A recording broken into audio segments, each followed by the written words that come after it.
In the lively township of Acha lived a beautiful girl named Uloma. She was known by everyone in the village as she was very respectful and helpful, even though life had been hard for her and her mother ever since her father died. But Uloma was always cheerful and never carried sadness in her heart. Now Uloma was not just well-behaved. She was gifted with soft hands that made good soup, quick legs that danced well at village festivals, and a soft heart that believed too easily in people, especially in one boy named Obika. He lived few compounds away from hers, and he had been her closest friend for as long as she could remember. They had gone to the same village school together, eaten from the same plates, climbed mango trees behind the Catholic church, and even gotten punished together once for sneaking roasted corn into class. Obika was the boy everyone assumed would marry Uloma one day. Not because he ever said it loud, but because their closeness looked like love to everyone, including Uloma, who would sometimes rest her head on his shoulders when they sat outside his mother's hut. She was very confident about Obika marrying her, that she would go to his house every market day to help his mother pound yam, pick okazi leaves, scrub pots with sand, and sweep the entire compound, while his younger ones ran around and called her Wanyuayani, which means our wife. And even though Obika never once called her my love or said I will marry you, he gave her money when she needed to buy sanitary pads. He gave her small phone recharge cards, and he also bought clothes for her once in a while.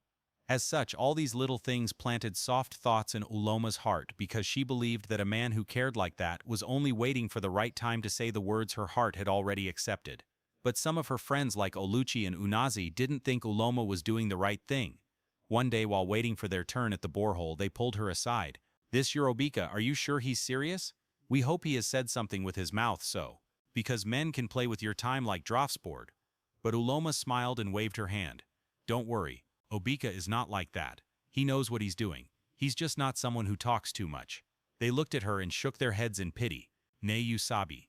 However, Obika's mother loved Uloma like her own, and would boldly tell people that Uloma was the one she wanted for her son. And even though it was always said like a joke, Uloma's heart held onto it like a promise. And eventually, she began to turn down suitors gently one by one, saying she was still praying, or that she wasn't ready, or that her mother needed her at home for now. But in reality, she was only just waiting for Obika to finally speak. And then when Obika got an opportunity to go set up a business in the city, she was happy for him, because it meant growth for them. She also cried because she knew her heart was never going to be the same without him around. Still, on the day he left, she hugged him tightly, and when he said, "Take care of my mommy for me. I would send something once I settle," she nodded and smiled like John the Beloved. From that day, Uloma started watching her phone like someone waiting for a prophecy to come true. At first, Obika would call her every weekend and ask, "How is mommy?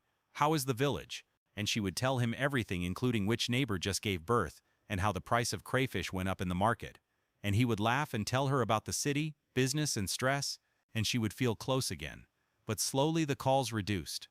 The airtime stopped coming, and even his good morning messages started coming only on Sundays, if at all it came. Her friends started telling her again to move on. But Uloma still believed in her heart that the boy who used to peel oranges for her behind the stream would return and say, "Let's do this forever." So she waited. And while she waited, she cooked at everyone else's wedding. Uloma cooked when Unazi married a mechanic from Obosi. She cooked when Oluchi's sister married a pastor's son from Enugu. She even helped pound yam at the wedding of Amarachi, the same girl who once mocked her cooking during home economics class.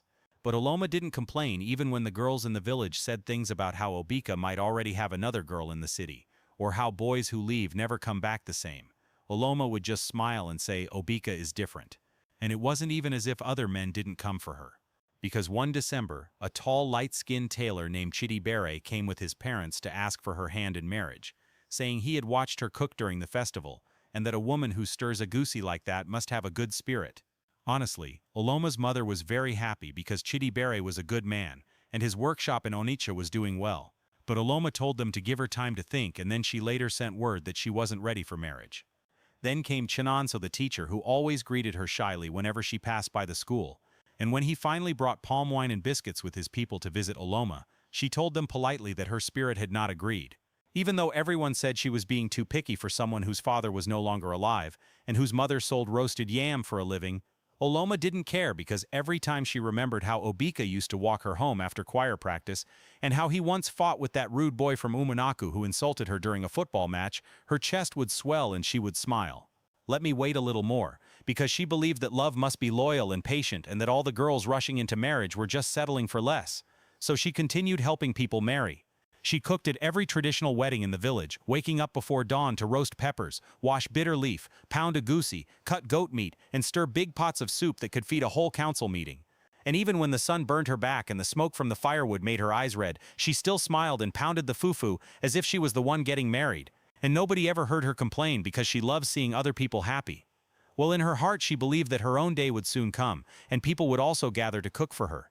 As expected, her mother began to worry because time was moving and people had started gossiping, saying things like, maybe she's too proud, or she must be secretly married to Obika's spirit. One day her mother asked her, Uloma, are you still waiting for Obika? Uloma replied without looking up, I am not waiting, Mama. I am just not ready for anyone else. Meanwhile, Obika's calls had become like Harmattan rain. It was now scarce and surprising when they came. Sometimes he would call and talk for only 30 seconds, saying things like, I have been very busy, or network here is somehow. And Uloma would laugh and say, no problem. She pretended to not notice the distance growing between them, and she would pray before bed asking God to protect him and to help her wait without bitterness. But the truth was that her hope was beginning to shake. She just didn't say it out loud. One fateful Saturday, just as the sun rose slowly that morning, Uloma headed out to cook as usual for a wedding that would be happening that afternoon. The news had been spreading for days that Adago, a lady from the next village whose family had recently moved into Acha, was getting married. And even though Uloma didn't know Adago very well, she still offered to help cook as usual because that was what she always did. Helped everyone else smile while quietly waiting for her own day that never seemed to come. So she joined the other girls, laughing and pounding yam and fufu as they teased each other and splashed water. And when the smoke from the firewood stung her eyes, she wiped it with her blouse and kept stirring the pot, singing softly as the bitter leaf soup began to boil. And she danced around like someone whose joy came from deep within. Because in her mind today was just another happy day for someone else, and tomorrow might be her own day. Until everything changed.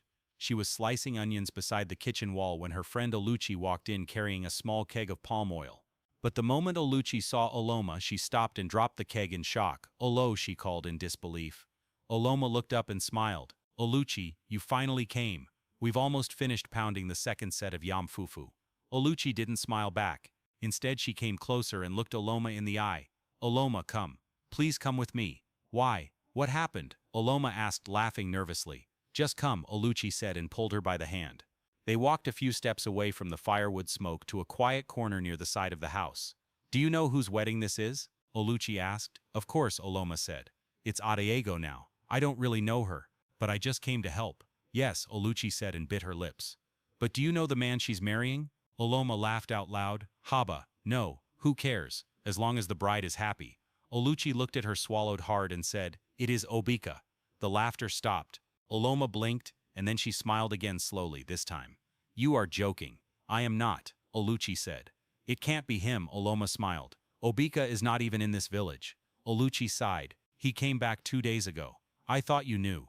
They are doing the wine carrying and bride price payments today. His people are dressing up right now. They are on their way here. Uloma stood still. Her hands were shaking slightly, and for a moment it was as if all the village sounds had gone silent. The cooking, the music, the shouting, the birds, all of it faded. Oluchi, are you sure? Uloma, I wouldn't lie to you. Without another word, Uloma turned and began to run. She ran like someone being chased by a mad dog, and she didn't stop until she reached Obika's family compound, where the gate was open and the compound was full of people. Women tying wrappers and laughing. Men in Isiagu and red caps, and Obika himself standing tall in a well-pressed outfit, adjusting his cap while his uncles gave him instructions. Obika, she called out. He turned around slowly, and for a brief second their eyes met. Uloma, he said with surprise, is this true? Are you getting married today? Obika didn't speak immediately. He looked away embarrassed. Uloma, I didn't know you'll be here. At that moment her knees gave way and she collapsed in front of everyone. Uloma woke up later in her own bed at home. The ceiling looked blurry and her head ached while her chest felt like something heavy was sitting on it.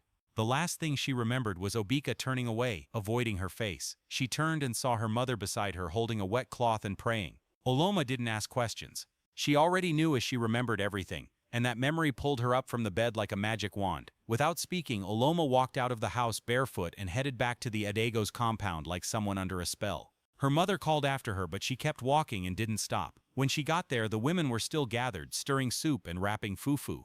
And without a word, Oloma walked straight to the pot of soup and kicked it over with her bare leg. In 1 second, hot bitter leaf soup spilled on the sand. Everyone screamed. She turned to the fufu basin, grabbed a handful of sand and poured it into the fufu. "Chai," they shouted. "Are you mad?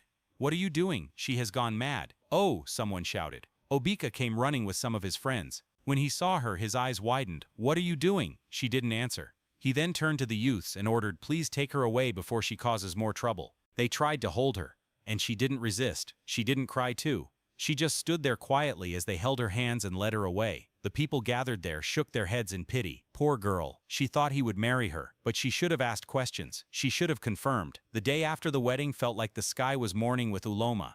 The whole of Acha village was vibrating with one story, one name and one scene that nobody could forget. How Uloma, the girl with the golden heart, the girl who cooked for everyone and waited for love like the second coming, had poured sand inside the fufu at Obika's wedding and kicked the bitter leaf soup like someone who was possessed. People gossiped about it. Children acted out the scene in front of their mothers until they were shushed, and elders shook their heads like they had seen too much in their lifetime. "This kind of heartbreak is not ordinary," some of them said. "She has always been too humble," others added. "That is why people climb her like ladder." Meanwhile, inside her mother's compound, Uloma sat in silence. She hadn't spoken since they brought her home. She hadn't cried and she hadn't asked for food or water. She just sat on the edge of the bamboo bed outside staring at nothing. Her mother tried everything. Begging, prayers, cold water and tears, but nothing moved her. Even Oluchi came and knelt beside her, holding her hands and begging, "Ulo, talk to me now, please. Even if you want to insult me, talk." But Uloma blinked slowly like someone waking from a dream they couldn't escape. That evening Obika came to visit her. He didn't wear his wedding clothes, but he still looked clean and calm like a man who had finished what he came to do and was now tying loose ends.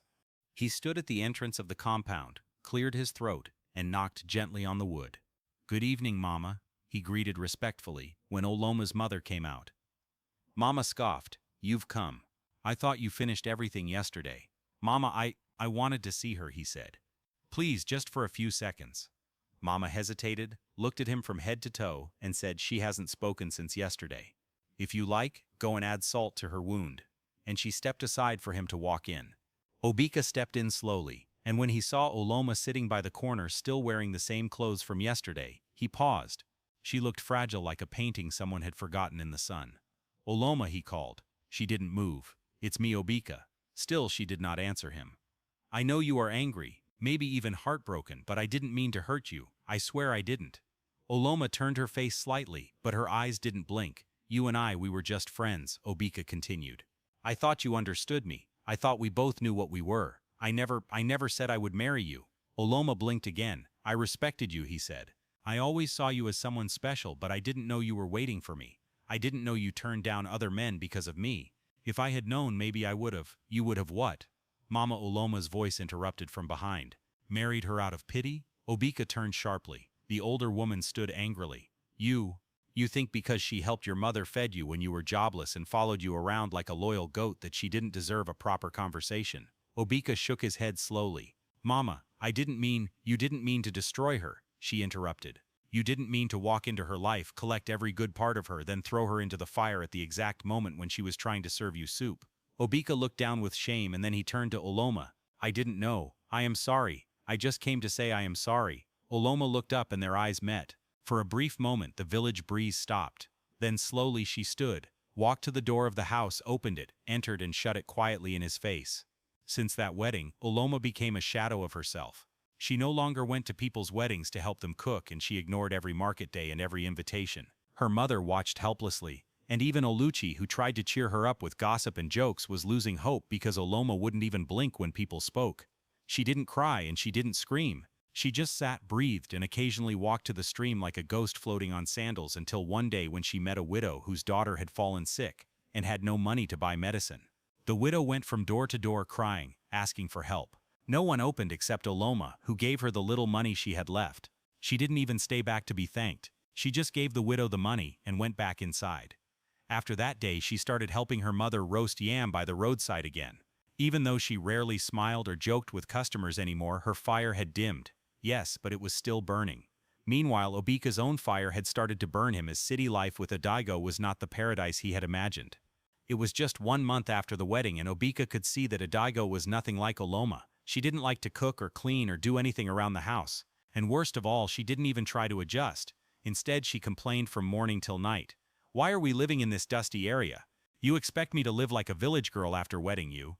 Obika tried to calm her and remind her of why they fell in love, but even he began to wonder if it was ever love or just excitement. Every morning there was shouting in their house, and every evening there was silent treatment. Back in Ajago, Loma was slowly building her life back again. She began to speak more and interact with customers more. One day as she stood by her mother's stall, a man stopped by to buy roasted yam. His name was Chiadili, an engineer from a nearby town. He had come to Acha for a church roofing project, and was now looking for food. "You are Oloma, right?" he asked. She nodded. She raised an eyebrow. "In a good way, though," he quickly added. "I heard your food is blessed." She smiled. "Thank you. Can I buy from you every day while I am around?" She paused and then said, "If you don't mind smoke and palm oil stains, then you are welcome." Chiadili continued to see Oloma every day at her mother's stall because the young man couldn't get enough of her pepper sauce. He tried to bring up light conversations with her, but Oloma was still cautious. He once told her, "Your yam yesterday still lives in my mouth. I even dreamt about it." Oloma smiled and told him, "Then you should drink hot water before it builds a house there." She smiled, but it wasn't deep because she was still scared. She had seen how men could joke with your time and leave you in shame, but Chiadili continued to show that he was different. He respected her silence and didn't push, but he was very vocal about how he feels whenever he was with her, and she let him. Not because she was weak, but because she was finally experiencing what it means for a man to pursue. Months later, Obika came to the village without telling anyone. He just appeared and walked slowly to Oloma's mother's stall, unsure of what to expect. She was arranging the roasted yam on the table while Chiadili stood beside her pointing at something in her hand. She looked calm and happy. She was even laughing. Obika stopped and hid at a corner until Chiadili left. Then he approached and said, "Olo."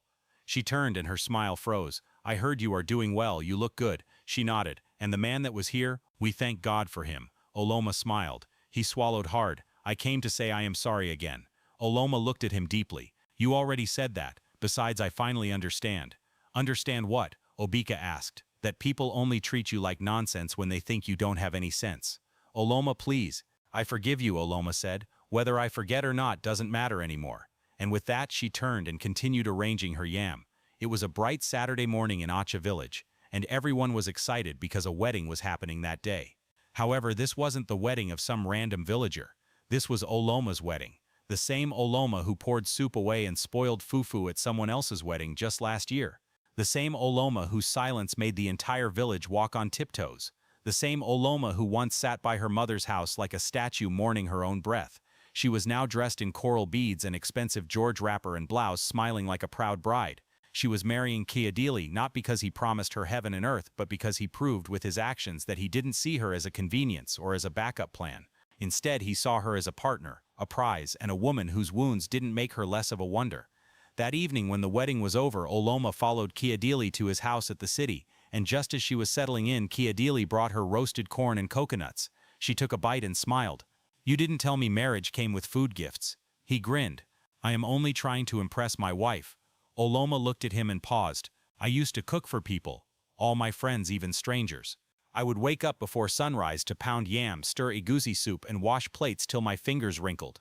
But nobody ever asked me if I wanted to eat too. Nobody ever fed me." Chiadili brought out a bottle of malt and gave it to her. "Then let me be the first." She received it, and tears of gratitude poured down from her face. Meanwhile, in Obika's flat, Adegego was filming a TikTok video about lazy village men who couldn't afford shawarma while Obika stood in the kitchen turning a soup and trying to bypass the smoke coming from the burner. This was the same pot someone had willingly turned for him countless times, only that he never put any value to it. Now this same pot turning had come in full circle, making him the turner. And he had no idea how long the cooking spoon would last in his hands.